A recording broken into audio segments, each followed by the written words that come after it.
In this lesson, we're going to learn one leg stance. So, one leg stance, there tends to be some confusion in the legacy guide and some martial arts schools with one leg stance. They create multiple stances for it. There's really just one stance. So, one leg stance, as the name implies, you have all of your weight on one leg and the other leg is lifted up like this, in this position. So in a front-facing one leg stance here, you would have this leg down, this leg up, so one of the two legs up, and both hands down in a double low block position, like this. And this would be in preparation for either attacking somebody that is in front of you, somebody that is off to the side, or even somebody that is behind you. You can do with this movement.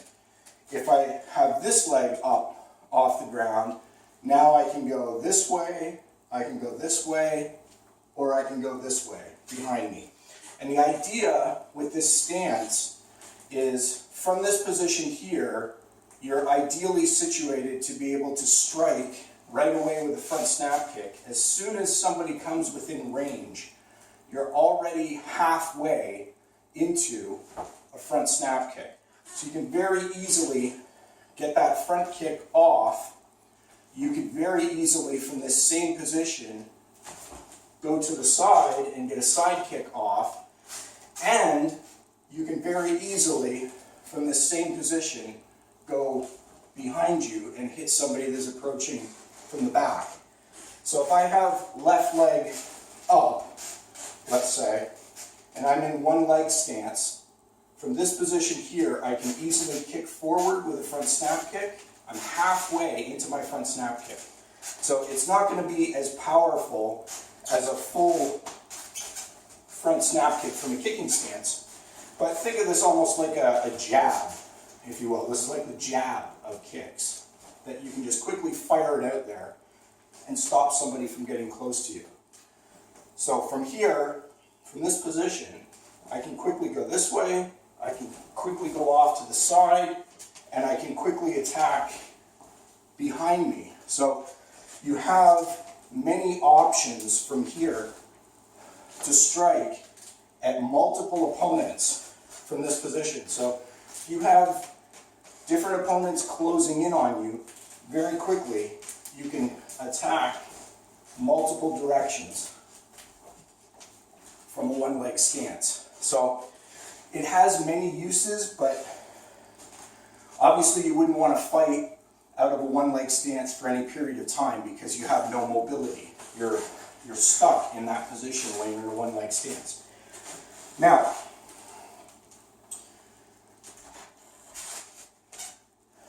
there is also one leg stance where we combine it with a guarding block like this. So we're facing this direction.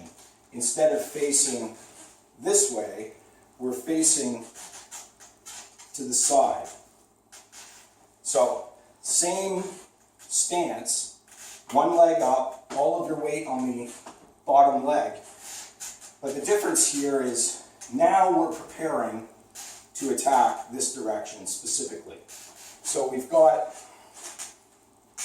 guarding block like this, and now from this position here, we assume that the opponent is here, coming towards us. It's very important when you do this stance that this knee has to be over here. And I don't know if you can see this on the video, but my body is almost making like a bow, almost making like this bent C shape when I'm standing here. What you don't want to do is you'll see some schools standing like this. So they will actually bring their leg in and they'll rest the bottom of the foot on their knee, just like this, and they'll have their knee out of position.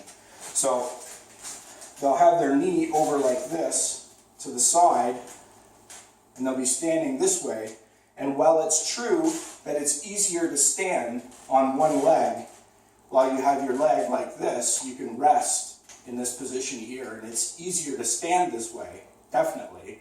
Easier to keep your balance. However, the problem is you can't throw a proper side kick from this position. In fact, you take away a lot of your options. So from this position here, I could throw a front snap kick, but I'm not going to get a proper side kick from there.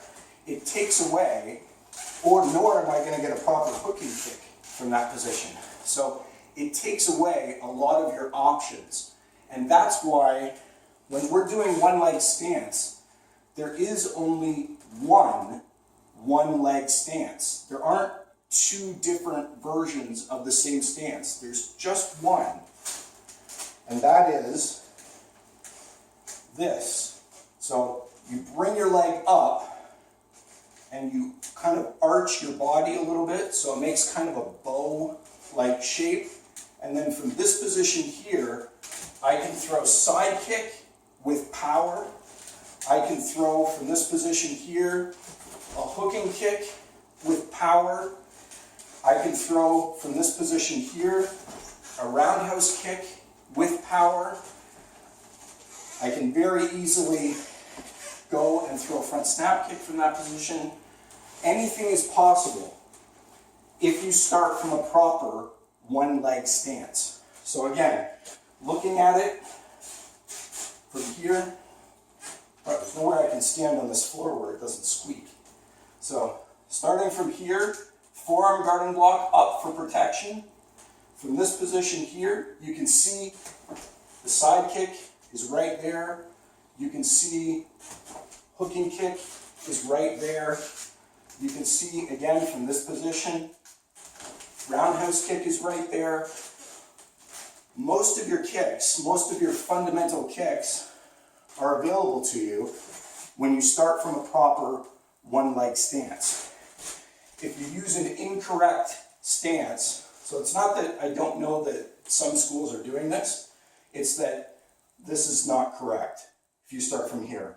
Because if you start in this position like this, you've got no side kick anymore at that point.